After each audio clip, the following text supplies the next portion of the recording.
Welcome to TV three news. ముందుగా headlines చూద్దాం. Rowdyism చేస్తే సహించం, ప్రజలకు ఇబ్బంది పెడితే కఠిన చర్యలు. గ్యాంగ్ వార్లను పూర్తిగా అరికట్టామని సీఎం చంద్రబాబు వెల్లడి. ప్రజలకు ఇబ్బందులు కలిగిస్తే ఎవరిని ఉపేక్షించేది లేదన్న చంద్రబాబు హెచ్చరిక. శాంతి భద్రతల విషయంలో ప్రభుత్వం రాజీ పడదని సీఎం చంద్రబాబు. రేవంత్ సోదరుడికి భూమి కట్టబెట్టారంటూ బీఆర్ఎస్ సంచలన ఆరోపణలు. రావిర్యాల భూమి వ్యవహారంపై ప్రభుత్వం వివరణ ఇవ్వాలని బీఆర్ఎస్ డిమాండ్. షెల్ కంపెనీ పేరుతో భూమి లావాదేవీలు జరిగాయంటూ బీఆర్ఎస్ నేతల ఆరోపణ. ప్రతి ఇంటిపై త్రివర్ణ పతాకం ఎగరవేయాలని బండి సంజయ్ పిలుపు. హర్ ఘర్ తిరంగా కార్యక్రమాన్ని విజయవంతం చేయాలని బండి సంజయ్ విజ్ఞప్తి. దేశ ఐక్యతకు త్రివర్ణ పతాకం ప్రతీక అని పేర్కొన్న బండి సంజయ్.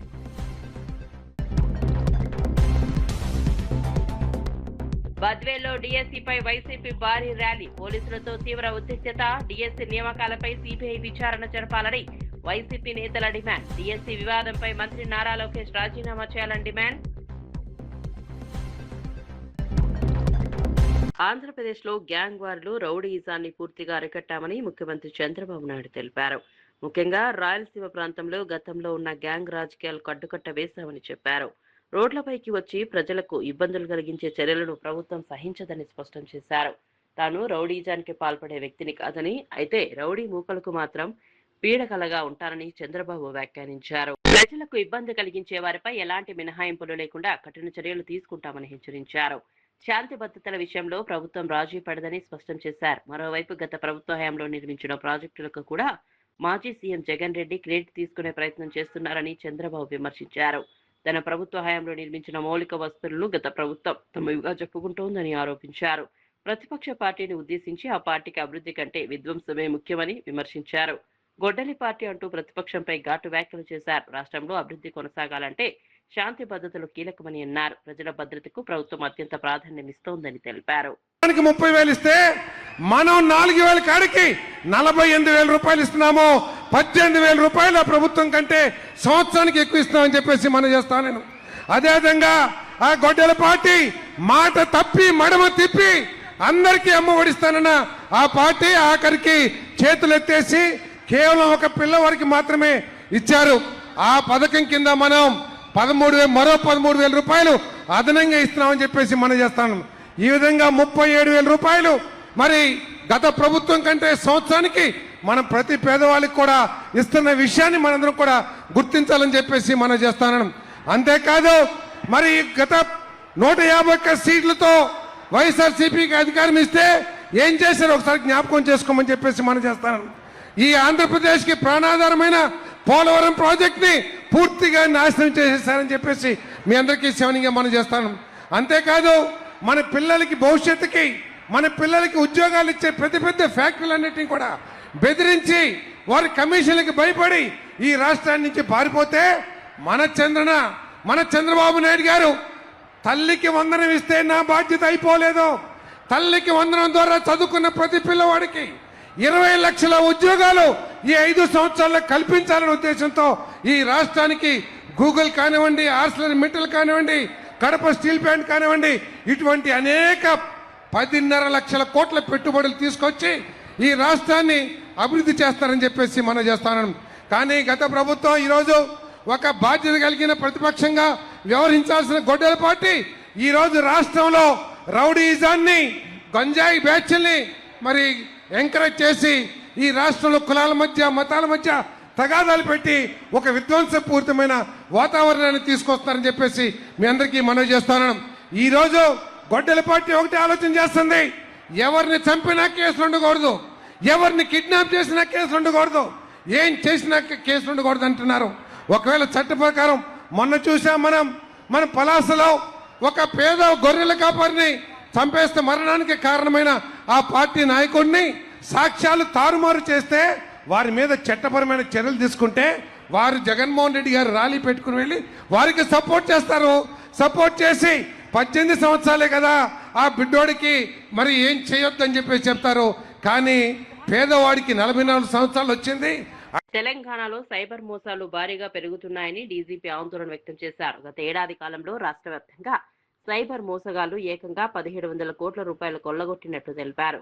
బాధితులు మోసపోయిన వెంటనే పోలీసులకు ఫిర్యాదు చేయకపోవడంతో డబ్బును రికవరీ చేసే అవకాశాలు తగ్గిపోతున్నాయని చెప్పారు. ముఖ్యంగా అధిక లాభాలు వస్తాయని నమ్మించి చేసే పెట్టుబడి మోసాల పట్ల ప్రజలు అప్రమత్తంగా ఉండాలని సూచించారు. గుర్తు తెలియని వ్యక్తులు పంపే లింకులు, యాప్లు, పెట్టుబడి ఆఫర్లను నమ్మవద్దని హెచ్చరించారు. బ్యాంకు ఖాతా వివరాలు, ఓటీపీలు, పాస్వర్డ్లు ఎవరికి ఇవ్వకూడదని సూచించారు. సైబర్ మోసం జరిగిన వెంటనే పోలీసులకు ఫిర్యాదు చేస్తే డబ్బును నిలిపివేసే అవకాశాలు ఎక్కువగా ఉంటాయని తెలిపారు. సైబర్ నేరాల నియంత్రణలో తెలంగాణ అద్భుతమైన పనితీరు కనిపిస్తోందని డీజీపీ పేర్కొన్నారు. ఫీజు వసూలు చేసి పిల్లలకు చదువు చెప్పడమే కాదు, మాకు చాలా కేసెస్ లో దాదాపు గత సంవత్సరం 875 మంది స్టూడెంట్స్ ని ఈగిల్ ద్వారా వాళ్ళు పట్టుకోవడం జరిగింది, అంటే కన్జ్యూమ్ చేసేవాళ్ళు. కానీ ఎక్కడ కూడా ఎడ్యుకేషన్ ఇన్స్టిట్యూషన్ వాళ్ళు ఒక్క యాక్షన్ కూడా తీసుకోలేదు, రిపోర్ట్ కూడా చేయలేదు. హైదరాబాద్ లోని మాణికేశ్వరి నగర్ వాసులు ఉస్మానియా యూనివర్సిటీలోకి ప్రవేశానికి అనుమతి ఇవ్వడం లేదంటూ నిరసన చేపట్టారు. బోనాల పండుగ అనంతరం వనభోజనాల కోసం ఓయూ పరిసర ప్రాంతాలకు వెళ్లడం తమకు ఎన్నో ఏళ్లుగా కొనసాగుతున్న సంప్రదాయమని స్థానికులు తెలిపారు. అయితే ఈసారి యూనివర్సిటీ పరిసరాల్లోకి ప్రశ్నించేందుకు అనుమతి నిరాకరించడంతో ఆగ్రహం వ్యక్తం చేశారు. తమ పూర్వీకులు ఉస్మానియా యూనివర్సిటీ ఏర్పాటుకు భూములు దానం చేశారని స్థానికులు ఆరోపించారు. తమకు ఓయూ పరిసరాల్లోకి వెళ్లే హక్కు ఉందని, గేట్లు తెరవాలని డిమాండ్ చేశారు. వనభోజనాల సంప్రదాయాన్ని కొనసాగించేందుకు అనుమతి ఇవ్వాలని కోరారు. పరిస్థితి ఉద్రిక్తంగా మారకుండా పోలీసులు అక్కడికి చేరుకున్నారు. ఏసీపీ జగన్ స్థానికులతో మాట్లాడి శాంతియుతంగా వ్యవహరించాలని సూచించారు. ఎలాంటి అవాంఛనీయ ఘటనలు జరగకుండా ప్రతి ఒక్కరూ సహకరించాలని కోరారు. పిల్లలతో గొడవ పడ్డారు కాబట్టి డీసీ గారే గానీ రిజిస్టర్ గారే గానీ అక్కడ బ్యాన్ చేశారు. యాక్చువల్ గా కూడా బయట వాళ్ళు వచ్చి తాగి అవన్నీ చేస్తున్నారని చెప్పే ఉద్దేశంతో చేశారు. అది ఒక మాణికేశ్వర నగర్ వాళ్ళ ఉద్దేశంలో కాదు, అది అందరి గురించి కూడా అది చేసిండ్రు. సో ఈ రోజు వీసీ గారిని రిక్వెస్ట్ చేయడం జరిగింది, రిజిస్టర్ గారిని రిక్వెస్ట్ చేసినాం. మన అక్కడ కొద్దిగా మన ల్యాండ్స్కేప్ గార్డెన్ లో కనీసం ఒక ప్లేస్ ఇవ్వండి సార్. వాళ్ళు అక్కడనే కూర్చొని తిని వాళ్ళు ప్రశాంతంగా ఉండి మళ్ళీ క్లీన్ చేసుకుని వాళ్ళే దాన్ని క్లీన్ చేసుకొని పోతామని అంటే మనలతో ఇప్పుడు వచ్చి మాట్లాడడం జరిగింది. వాళ్ళు కూడా మాట ఇచ్చినారు. వాళ్ళతో కూడా పెద్దవాళ్ళతో ఒకటి మాట్లాడి మళ్ళీ పంపించడం జరుగుతుంది. జిల్లా రావిర్యాలలో 100 కోట్ల రూపాయల విలువైన 5 ఎకరాల భూమిని కేవలం 7 కోట్ల రూపాయలకే ముఖ్యమంత్రి రేవంత్ రెడ్డి తన సొంత తమ్ముడు అనుముల కొండలరెడ్డికి కట్టబెట్టారని బీఆర్ఎస్ నాయకులు ఆరోపించారు. బీఆర్ఎస్ నేత క్రిషాంగ్ ఈ మేరకు తీవ్ర విమర్శలు చేశారు. ₹1,00,000 కూడా విలువ చేయమని సెల్ కంపెనీ పేరుతో అధికార దుర్వినియోగానికి పాల్పడుతూ తెలంగాణ ప్రజల ఆస్తులను కుటుంబ సభ్యులు అనుచరులకు దోచిపెడుతున్నారని ఆరోపించారు. భూమి లావాదేవీల్లో నల్లధనం చేతులు మారిందని కూడా బీఆర్ఎస్ నేతలు ఆరోపణలు చేశారు. అధికారాన్ని ఉపయోగించుకుని సొంత కుటుంబానికి ఆర్థిక ప్రయోజనాలు కల్పిస్తున్నారని విమర్శించారు. ఈ వ్యవహారంపై ప్రభుత్వం సమగ్ర వివరణ ఇవ్వాలని డిమాండ్ చేశారు. భూమి విలువ, విక్రయ ధర, కంపెనీ వివరాలపై పూర్తి స్థాయిలో విచారణ జరిపించాలని కోరారు. ఆరోపణలు వాస్తవమైతే బాధ్యులపై చర్యలు తీసుకోవాలని అన్నారు. June 2025 ₹3,707 Tesseract advance private systems limited కి ఈ యొక్క భూమి కానీ నడుస్తున్నదేమో ఈ దాన్ని చూసుకుంటే సుమారు 5-6 కోట్లలో 7 కోట్లలో ఇచ్చేసారు. 100 కోట్ల భూమి. ఇది కేవలం భూమి విలువ కాదు. ఇది ఒకటేమో ఫారెన్ ఎక్స్చేంజ్ ఎర్నింగ్స్ అంట, ఇంకొకటేమో ఈ యొక్క డొల్లా కంపెనీని, షెల్ కంపెనీని అడ్డం పెట్టుకొని అమెరికా వాళ్ళని కూడా మోసం చేస్తూ అమెరికా వాళ్ళతోని సమావేశాలు పెడతాడంట. సూటు బూట్ వేయగానే అనుముల కొండలరెడ్డి గారు ఏరోస్పేస్ అండ్ డిఫెన్స్ యొక్క ఎక్స్పర్ట్ అయిపోయారంట. వారు సూట్ వేయగానే అది ఇంట్లోకి వెళ్ళి నడుస్తున్నదంట. ముఖ్యమంత్రి గారు సొంతంగా వాళ్ళ తమ్మునికే భూమిని కట్టబెట్టిర్రు. గతంలో స్వర్గీయులు ఎన్టీ రామారావు గారు ఒక సినిమా చేసినప్పుడు, బ్రహ్మరిషి సినిమా చేసినప్పుడు వారి మీద కేసు వేసారు. ఆ కేసు వేసినప్పుడు కూడా చాలా స్పష్టంగా కోర్టులు ఏం చెప్పినాయంటే, ముఖ్యమంత్రిగా ఉండి మీరు సినిమాలు చేయడము, ఇట్లా ఆర్థిక లావాదేవీలు చేయడము ఇది కరెక్ట్ కాదు అని చర్చ ఇవన్నీ జరిగినాయి. చరిత్రలో ఇంకోటి కూడా గుర్తుపెట్టుకోవాలి అందరూ. స్వర్గీయ మాజీ ప్రధానమంత్రి ఇందిరాగాంధీ గారు వారి అధికారాన్ని, ప్రధానమంత్రిగా వారి కార్యాలయాన్ని అధికార దుర్వినియోగం చేసినని ఆనాడు అలహాబాద్ హైకోర్టు ఇందిరాగాంధీ గారిని బర్తరఫ్ చేశారు. ఎందుకంటే ఎన్నికల సమయంలో తన ఆఫీస్ ని మిస్యూజ్ చేసిందని. ఇక్కడ రేవంత్ రెడ్డి గారు మిస్యూజ్ కాదు, ఎక్స్ప్లాయిట్ చేస్తున్నారు. ముఖ్యమంత్రి కార్యాలయంలో కూర్చొని తను ప్రమాణం చేసింది ఎలాంటి పక్షపాతం లేకుండా నేను వివరిస్తా అని. కానీ వల్ల అన్నదమ్ములకు భూములు రాసియాలి, షెల్ కంపెనీలు మొదలు పెట్టాలి, వాళ్లకు కోట్ల రూపాయల భూములు అప్పచెప్పాలని వ్యాపారం చేస్తున్నారు ముఖ్యమంత్రి గారు. ఇలా నేరుగా ముఖ్యమంత్రి గారిని అడుగుతున్నాం. ఇందులో విచారణ అడగడానికి ఏం లేదుగా. ఇది open and shut case. Land allotment జరిగింది. ఇదొక షెల్ కంపెనీ. ఆ కంపెనీకి ఎంప్లాయీస్ కూడా లేరు. నిన్న ఈ కంపెనీలో ఒక కాంగ్రెస్ లీడర్ చోటా మోటా లీడరు, ఆయన డైరెక్టర్ కూడా కేటీఆర్ గారికి ట్వీట్ పెడతాడు, మాది స్టార్ట్అప్ కంపెనీ అంట. స్టార్ట్అప్ కంపెనీ అయితే ఎక్కడ ఉండాలి? స్టార్ట్అప్ కంపెనీ ఒక ఐటీ పార్క్లను, ఒక ఇన్క్యుబేటర్లను, లేకపోతే టీ హబ్లను అక్కడ పెట్టుకుంటారు. ఇంట్లో పెట్టుకుంటారా స్టార్ట్అప్ కంపెనీ? గిడ పెట్టుకుంటారా స్టార్ట్అప్ కంపెనీ? మీరు దీని మీద స్పష్టంగా ఉన్నది. ఎవరన్నా కూడా వెళ్ళి దయచేసి అన్ని ఫొటోస్ మీకు ఇస్తాం, GPS లొకేషన్స్ తో సహా ఇస్తాం, ఎవరన్నా విచారణ చేపట్టొచ్చు. ముఖ్యమంత్రి గారే ఇవాళ కూర్చొని వాళ్ళ అన్నదమ్ములకు వాళ్ళ అంచర్లకు భూములు ఇచ్చేస్తే ఆ భూభారతి యాక్సెస్ లేదు. ఇవాళ 4th సిటీలో ఎన్ని భూములు ఇచ్చేసారో ఎవరికీ తెలియదు. ముఖ్యమంత్రి గారు తప్పుకుంటేనే నిష్పాక్షికంగా విచారణ జరుగుతుంది. తెలంగాణలో డబుల్ బెడ్రూమ్ ఇళ్ల అంశం అధికార ప్రతిపక్షాల మధ్య మరోసారి మాటల యుద్ధానికి దారితీసింది. కాంగ్రెస్ ప్రభుత్వం ఏర్పాటు చేసిన కార్యక్రమంలో డబుల్ బెడ్రూమ్ ఇళ్లను తామే అందిస్తున్నామని చెప్పడంపై బీఆర్ఎస్ ఎమ్మెల్యే కౌశిక్ రెడ్డి అభ్యంతరం వ్యక్తం చేశారు. ఈ ఇల్లు గత బీఆర్ఎస్ ప్రభుత్వ హయాంలోనే నిర్మించడమని పేర్కొన్నారు. ఈ క్రమంలో మంత్రి పొన్నం ప్రభాకర్ తో కౌశిక్ రెడ్డి వాగ్వాదానికి దిగారు. మరోవైపు మంత్రి పొంగులేటి శ్రీనివాసరెడ్డి గత ప్రభుత్వం చేసిన అప్పుల కారణంగానే ప్రస్తుత ప్రభుత్వం కొన్ని పథకాలను అమలు చేయలేకపోతుందని వ్యాఖ్యానించారు. దీనిపై కౌశిక్ రెడ్డి తీవ్రంగా స్పందించారు. బీఆర్ఎస్ ప్రభుత్వం చేసిన అప్పులపై కాంగ్రెస్ నేతలు అబద్ధాలు చెబుతున్నారని ఆరోపించారు. అప్పుల పేరుతో ప్రభుత్వం తప్పించుకునే ప్రయత్నం చేస్తోందని విమర్శించారు. గతంలో నిర్మించిన ఇళ్లను ఇప్పుడు తాను నిర్మించినట్లు ప్రచారం చేసుకోవడం సరికాదన్నారు. ప్రజలకు వాస్తవాలు తెలియజేయాలని డిమాండ్ చేశారు.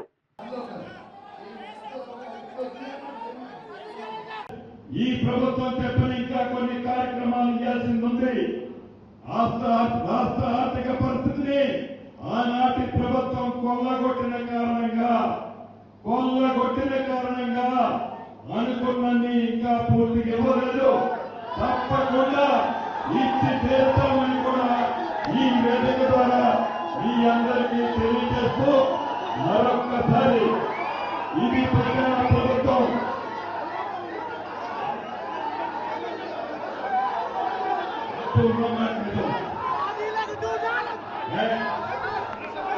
మాజీ మంత్రి పెద్ది సుదర్శన్ రెడ్డి అంతిమయాత్రకు భారీగా ప్రజలు తరలి రావడంపై బీఆర్ఎస్ వర్కింగ్ ప్రెసిడెంట్ కేటీఆర్ స్పందించారు. ఎంతకాలం బతికామన్నది కాదని ఎలా బతికామన్నదే ముఖ్యమని అన్నారు. పెద్ది సుదర్శన్ రెడ్డి అంతిమయాత్రకు తరలి వచ్చిన ప్రజలే ఆయన ప్రజా జీవితానికి నిదర్శనమని పేర్కొన్నారు. వర్షం కురుస్తున్నప్పటికీ 1,00,000కు పైగా మంది దాదాపు 12 గంటల పాటు అక్కడే ఉండి అంతిమయాత్రలో పాల్గొన్నారని కేటీఆర్ తెలిపారు. ప్రజలతో ఆయనకు ఉన్న అనుబంధాన్ని ఈ భారీ జనసంద్రోహం తెలియజేస్తోందన్నారు. పెద్ది సుదర్శన్ రెడ్డి ప్రజా జీవితంలో చేసిన సేవలను గుర్తు చేసుకున్నారు. ఆయనపై ప్రజలకు ఉన్న అభిమానం, గౌరవం అంతిమయాత్రలో స్పష్టంగా కనిపించిందని చెప్పారు. బీఆర్ఎస్ తిరిగి అధికారంలోకి వచ్చిన తర్వాత నర్సంపేటలోని మెడికల్ కాలేజీకి పెద్ది సుదర్శన్ రెడ్డి పేరు పెడతామని కేటీఆర్ ప్రకటించారు. ఆయన సేవలను చిరస్థాయిగా గుర్తుంచుకునేలా చర్యలు తీసుకుంటామని తెలిపారు. ఇక్కడ మనిషి మరణించిన తర్వాతనే తెలుస్తుంది ఆయన గురించి ప్రజలు ఏమనుకున్నారనేది. గెలిచింది ఒక్కసారే కావచ్చు, కానీ జనం గుండెల్లో నిలిచిపోయిండు పెద్ది సుదర్శన్ రెడ్డి. అందుకే మీ అందరికీ నేను మాటిస్తా ఉన్నా, 2 ఏళ్లలో మళ్ళీ తిరిగి కేసీఆర్ గారు ముఖ్యమంత్రి అవుతారు పెద్ది సుదర్శన్ రెడ్డి గారు కోరుకున్న విధంగా. ఆ తర్వాత ఏ మెడికల్ కాలేజ్ గురించి అయితే ఇప్పుడే హరీష్ అన్న చెప్పిండో ఆ మెడికల్ కాలేజ్ కు పెద్ది సుదర్శన్ రెడ్డి పేరు పెట్టేది పక్కా పెడతాం. పెట్టి పెద్ది సుదర్శన్ రెడ్డి పేరు నర్సంపేటలో చిరస్థాయిగా నిలిచిపోయే విధంగా, భవిష్యత్తులో ప్రతి తరము గుర్తుపెట్టుకునే విధంగా వారికి ఘనంగా నివాళి అర్పిద్దాం. 15న ముఖ్యమంత్రి రేవంత్ రెడ్డి సంగారెడ్డి జిల్లాలో పర్యటించనున్నారు. ఈ సందర్భంగా నూతన స్మార్ట్ రేషన్ కార్డులను సీఎం పంపిణీ చేయనున్నారు. ముఖ్యమంత్రి పర్యటన ఏర్పాట్లను కాంగ్రెస్ నేత జగ్గారెడ్డి, జిల్లా కలెక్టర్ ప్రతీక్ జైన్, ఎస్పీ పరితోష్ పంకజ్ పరిశీలించారు. తారా డిగ్రీ కాలేజీలో ఏర్పాటు చేస్తున్న హెలీప్యాడ్ తో పాటు అంబేద్కర్ స్టేడియంలోని సభా స్థలాన్ని పరిశీలించారు. ముఖ్యమంత్రి పర్యటనను విజయవంతం చేసేందుకు అధికారులు అన్ని ఏర్పాట్లు పూర్తి చేయాలని సూచించారు.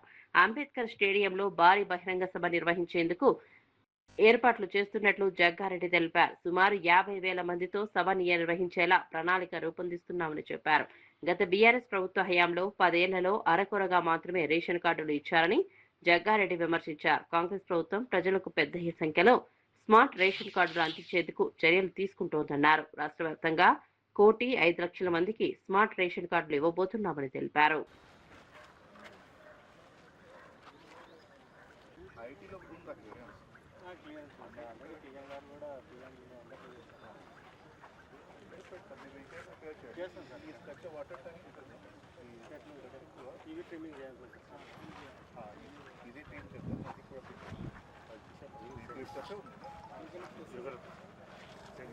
హలో కమిషనర్ గారు, ఈ పాయింట్ ఒక టేప్ ఉంది కదా, ఒకసారి టేప్ చేసి మ్యాక్సిమం ఇన్ఫెక్ట్ 1995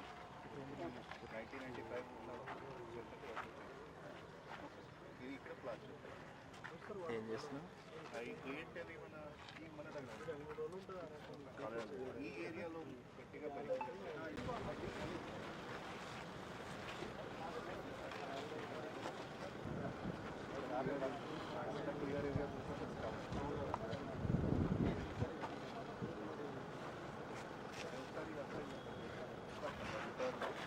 ఎగ్జాక్ట్ టేప్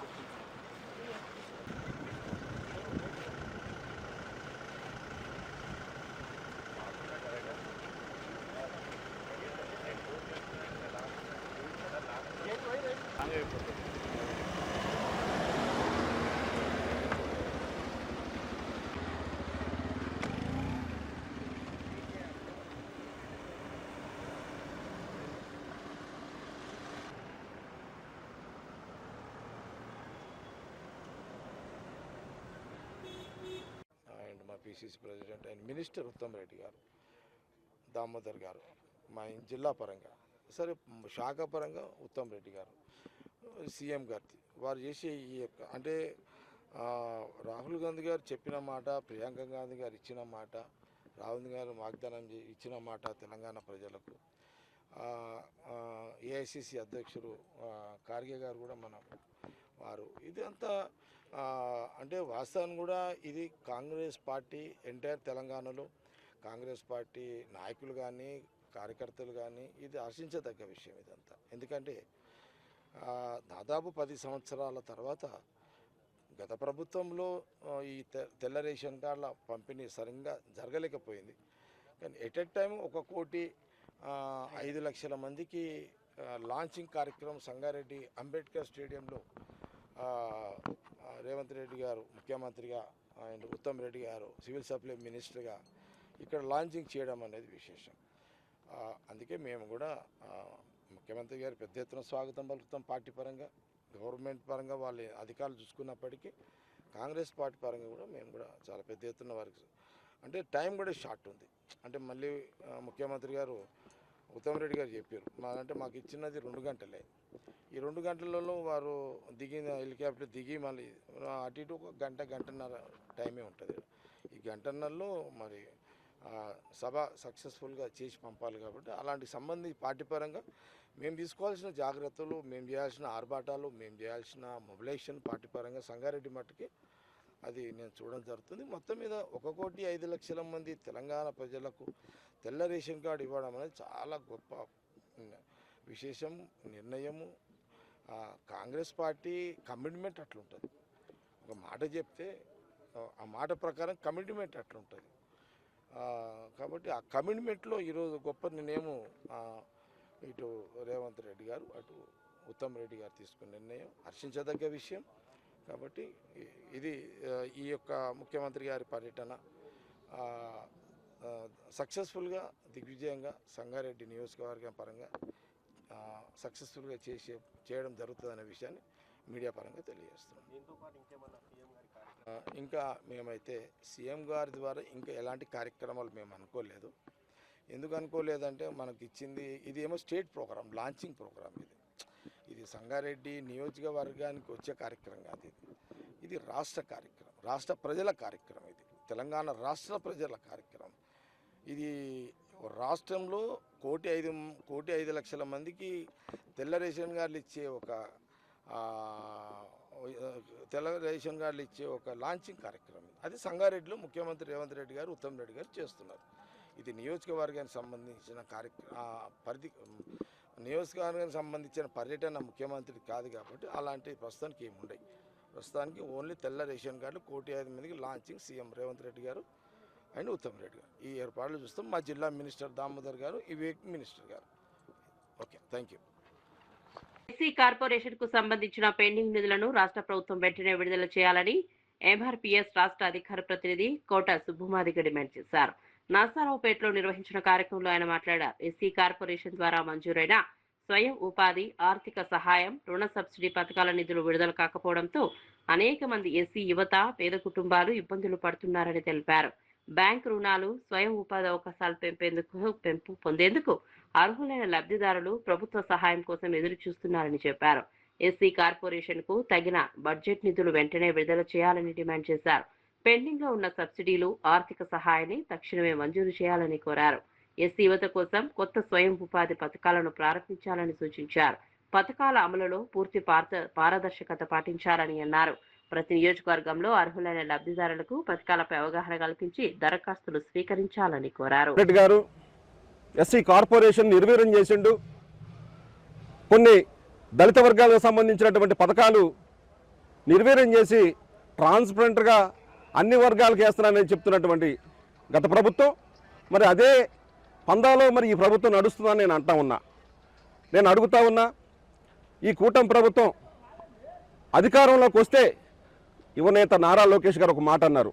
ఏదైతే దళితులకు సంబంధించినటువంటి 26 పథకాలు ఉన్నాయో, జగన్మోహన్ రెడ్డి ఏదైతే దళితులకు సంబంధించినటువంటి 26 పథకాలు ఆపేసిండో అవి మొత్తం యాక్టివ్ చేస్తానని మాట ఇచ్చినటువంటి నారా లోకేష్ గారికి ఇవాళ సమాధానం చెప్పాలని సందర్భంగా నేను అడుగుతా ఉన్నా.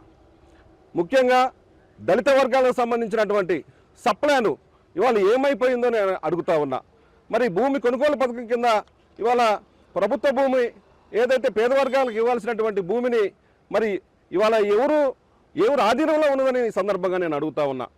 అదేవిధంగా ఏదైతే పేద వర్గాలకు సంబంధించినటువంటి పథకాలు మొత్తం ఇవాళ యాక్టివ్ చేయాల్సిన బాధ్యత కూటమి ప్రభుత్వంకు ఉన్నదని, భవిష్యత్తులో మరి దీని మీద చర్యలు తీసుకోకపోతే మరి నిధులకు సంబంధించినటువంటి వాటి కానీ, మరి పేద వర్గాలకు సంబంధించినటువంటి ఇళ్ల నిర్మాణం కానీ వీటి మీద భవిష్యత్తులో నిజంగా ప్రభుత్వం జోక్యం చేసుకొని ముందుకు తీసుకెళ్ళకపోతే ఖచ్చితంగా మాన్యశ్రీ ఉసురుపాటి బ్రహ్మయ్య గారి నాయకత్వంలో మరొక సమరబేరి పల్నాడు నుంచే మొదలు పెడతామని సందర్భంగా తెలియజేస్తూ ముగిస్తున్నాము. జై భీమ్, జై జీవన్, జై బ్రహ్మయ్య మాదిగ. ఓకే. డిఎస్సి 2025 నియామకాల్లో అవకతవకలు జరిగాయని ఆరోపిస్తూ వైసీపీ బద్వేల్లో భారీ నిరసన ర్యాలీ నిర్వహించింది.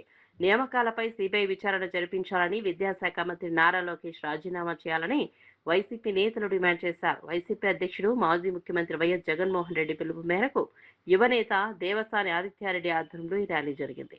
డిఎస్సి అభ్యర్థులు, నిరుద్యోగ యువత, విద్యార్థులు, పార్టీ నాయకులు, కార్యకర్తలు పెద్ద సంఖ్యలో పాల్గొన్నారు. ఎన్జీఓ కాలనీలోని వైఎస్ రాజశేఖర రెడ్డి విగ్రహానికి నివాళులర్పించిన అనంతరం ర్యాలీ ప్రారంభమైంది. అయితే ర్యాలీకి అనుమతులు లేవంటూ పోలీసులు అడుగడుగున అడ్డుకోవడంతో ఉద్రిక్త పరిస్థితులు ఏర్పడ్డాయి. పోలీసులు అడ్డుకున్నప్పటికీ ర్యాలీ కొనసాగించేందుకు వైసీపీ నాయకులు ప్రయత్నించారు. డిఎస్సీ అభ్యర్థులకు న్యాయం జరిగే వరకు పోరాటం ఆపేది లేదని నాయకులు స్పష్టం చేశారు.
డిఎస్సిలో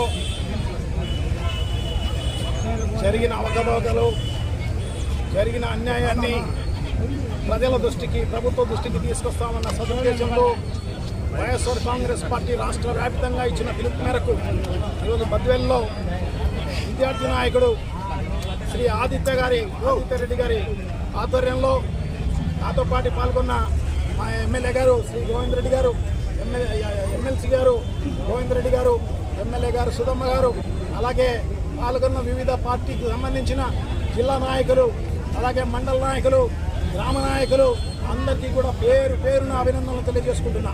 సో పత్రికా విలేకరులకు అందరికీ కూడా అభినందనలు తెలియజేసుకుంటున్నా. సో ఈ మెగా ర్యాలీ ప్రజల కోసం, మా వైఎస్ఆర్ కాంగ్రెస్ పార్టీ కోసమేం కాదు. నాకు పిల్లలు లేరు, జగన్మోహన్ రెడ్డికి పిల్లలు మెగా డిఎస్సి రాసిన వాళ్ళు లేరు. కానీ ఇది ప్రజలకు అన్యాయం జరిగింది, నిరుద్యోగ యువతకు అన్యాయం జరిగిందన్న ఉద్దేశంతో మనం చేస్తున్న పరిస్థితి ఉందని చెప్పి మీకు అందరికీ కూడా తెలియజేసుకుంటున్నాం. నిజంగా అర్హత కలిగిన నిరుద్యోగులకు అందరికీ రావాల్సిన ఉద్యోగాలు 10 లక్షలకు, 15 లక్షలకు, 20 లక్షలకు అమ్ముకున్న పరిస్థితి ఉందని చెప్పేసి దానికి ఆడియో టేపులు, వీడియో టేపుల ద్వారా వాళ్ళందరికీ కూడా బహిర్గతం చేసినా కూడా ఈ ప్రభుత్వం చీమ కుట్టినట్టుగా లేకుండా, దున్నపోతు పైన వానబడినట్టుగా వాళ్ళందరూ కూడా దీన్ని పట్టించుకున్న పరిస్థితి లేదు అని చెప్పి తెలియజేసుకుంటున్నాం. దాదాపు 1.5 సంవత్సరంగా వైఎస్ఆర్ కాంగ్రెస్ పార్టీ నాయకులు, తర్వాత మిగతా సోషల్ మీడియాకు సంబంధించిన వాళ్ళు, తర్వాత నిరుద్యోగులు అందరూ కూడా వెలిగెత్తి చాటినా కూడా ఇంత అన్యాయం జరిగింది. సో తప్పకుండా ఈ మెగా డిఎస్సీని రద్దు చేయండి, మళ్ళీ మెగా డిఎస్సీ జరపండి, అన్యాయం కాకోకుండా నిరుద్యోగులందరినీ కూడా కాపాడండి అని చెప్పేసి ఈ ప్రభుత్వాన్ని డిమాండ్ చేస్తున్న పరిస్థితి ఉందని చెప్పి తెలియజేసుకుంటున్నాం. అప్పటి నుంచి ఇప్పటి వరకు కూడా బుల్డోజ్ చేసిన పరిస్థితి ఈ ప్రభుత్వం చేస్తున్న పరిస్థితి అంతా కూడా మనందరికీ కూడా తెలిసిన విషయమే. సో ఇప్పటికైనా కూడా బుద్ధి తెచ్చుకొని తప్పకుండా, ఎందుకంటే ఇంత పెద్ద ఎత్తున దీనిపైన నిరసనలు వ్యక్తం చేసినా కూడా ఈ ప్రభుత్వం చీమ కొట్టినట్టుగా లేకోకుండా దానికి సంబంధించిన పోలీసులతోనూ మిగతా అధికారులతోనూ అడ్డుకునే కార్యక్రమం చేస్తున్న పరిస్థితి అందరికీ కూడా తెలిసిన విషయమే అన్నమాట. రాష్ట్ర వ్యాపితంగా ఈ రకంగా అడ్డుకునే పరిస్థితి, ఇది అడ్డుకుంటే ఆగేది కాదు. ఈ ఉద్యమం ఖచ్చితంగా కూడా ఇది ప్రజల కోసం చేస్తున్న ఉద్యమం, ప్రజలతో భాగస్వామ్యంలో చేస్తున్న ఉద్యోగం, నిరుద్యోగుల భాగస్వామ్యంతో చేస్తున్న ఉద్యోగం, యువకుల భాగస్వామ్యంతో చేస్తున్న ఉద్యమం. ఈ ఉద్యమాన్ని తప్పకుండా ఇది ఆపితే ఆగే ఉద్యమం కాదు. ఖచ్చితంగా ఇది ఇంకా ద్విగుణీకృత ఉత్సాహంతో ఇంతకంటే పెద్ద ఎత్తున ఊవెత్తున లేచి ఉద్యమం సాగే కార్యక్రమం తప్పకుండా జరుగుతుంది అని చెప్పి మీకు అందరికీ కూడా తెలియజేసుకుంటున్నాం. ఏదైతే వైఎస్ఆర్ కాంగ్రెస్ పార్టీ డిమాండ్ చేస్తోందో మెగా డిఎస్సీ మళ్లీ జరపాలి అని చెప్పి. ఢిల్లీలో విద్యార్థులపై జరిగిన లాఠీచార్జ్ అంశంపై కేంద్ర హోంమంత్రి అమిత్ షా పార్లమెంట్లో స్పందించనున్నట్లు కేంద్ర ప్రభుత్వం ప్రకటించింది. ఈ అంశంపై పార్లమెంటు ఉభయ సభల్లో ప్రతిపక్షాలు ఆందోళన కొనసాగిస్తున్నాయి. కేంద్ర హోంమంత్రి సమాధానం ఇచ్చే వరకు నిరసనలు కొనసాగిస్తామని ప్రతిపక్ష సభ్యులు స్పష్టం చేశారు. విద్యార్థులపై జరిగిన పోలీసుల చర్యలకు సంబంధించిన పూర్తి వివరాలను ప్రభుత్వం సభలో వెల్లడించాలని ప్రతిపక్షాలు డిమాండ్ చేస్తున్నాయి. ఈ నేపథ్యంలో కేంద్ర పార్లమెంటరీ వ్యవహారాల మంత్రి కిరణ్ రిజిజు ప్రతిపక్ష సభ్యులకు విజ్ఞప్తి చేశారు. చర్చ పూర్తయ్యే వరకు, ప్రభుత్వం సమాధానం ఇచ్చే వరకు సభ్యులు సభలోనే ఉండాలని కోరారు. Very clearly made to the opposition is, while the discussion and the reply is being made, they should not create any disturbances to distract the House or to prevent the statement of the Honorable Home Minister.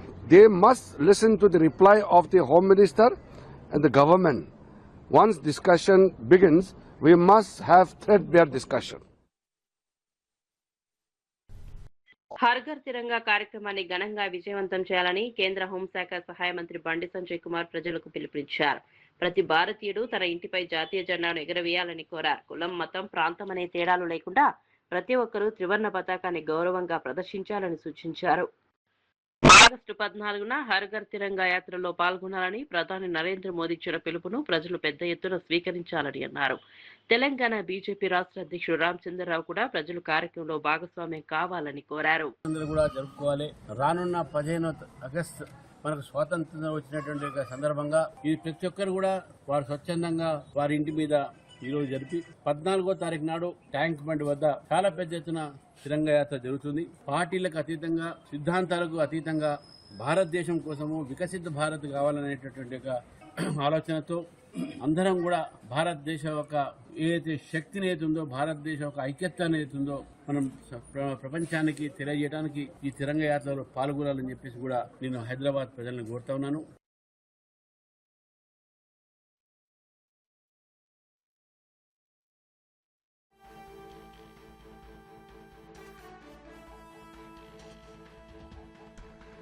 బోనాల పండుగను రాజకీయ అంశంగా మార్చవద్దని MLA Srinivas సూచించారు. BJP నేత బండి సంజయ్ మతాన్ని రాజకీయ ప్రయోజనాల కోసం ఉపయోగిస్తున్నారని ఆరోపించారు.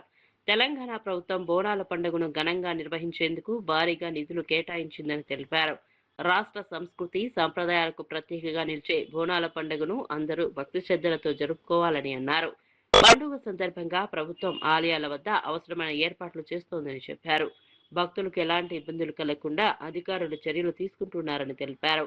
సంప్రదాయ పండుగలను రాజకీయ వివాదాలకు ఉపయోగించడం సరికాదని స్పష్టం చేశారు.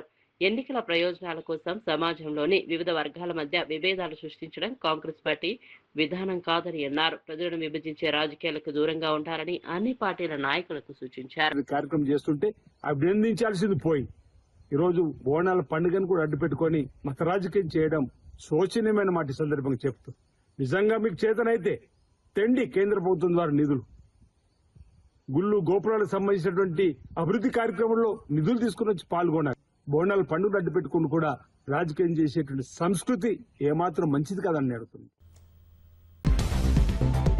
రౌడీయిజం చేస్తే సహించం, ప్రజలకు ఇబ్బంది పెడితే కఠిన చర్యలు. గ్యాంగ్ వార్లను పూర్తిగా అరికట్టామని సీఎం చంద్రబాబు వెల్లడి. ప్రజలకు ఇబ్బందులు కలిగిస్తే ఎవరిని ఉపేక్షించేది లేదన్న చంద్రబాబు హెచ్చరిక. శాంతి భద్రతల విషయంలో ప్రభుత్వం రాజీ పడదని సీఎం చంద్రబాబు. రేవంత్ సోదరుడికి భూమి కట్టబెట్టారంటూ బీఆర్ఎస్ సంచలన ఆరోపణలు. రావిర్యాల భూమి వ్యవహారంపై ప్రభుత్వం వివరణ ఇవ్వాలని బీఆర్ఎస్ డిమాండ్. షెల్ కంపెనీ పేరుతో భూమి లావాదేవీలు జరిగాయంటూ బీఆర్ఎస్ నేతల ఆరోపణ. ప్రతి ఇంటిపై త్రివర్ణ పతాకం ఎగరవేయాలని బండి సంజయ్ పిలుపు. హర్ ఘర్ తిరంగా కార్యక్రమాన్ని విజయవంతం చేయాలని బండి సంజయ్ విజ్ఞప్తి. దేశ ఐక్యతకు త్రివర్ణ పతాకం ప్రతీక అని పేర్కొన్న బండి సంజయ్.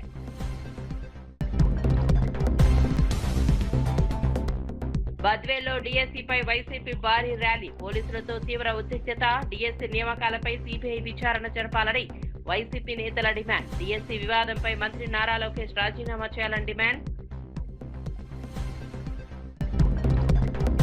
మరిన్ని అప్డేట్స్ కోసం చూస్తూనే ఉండండి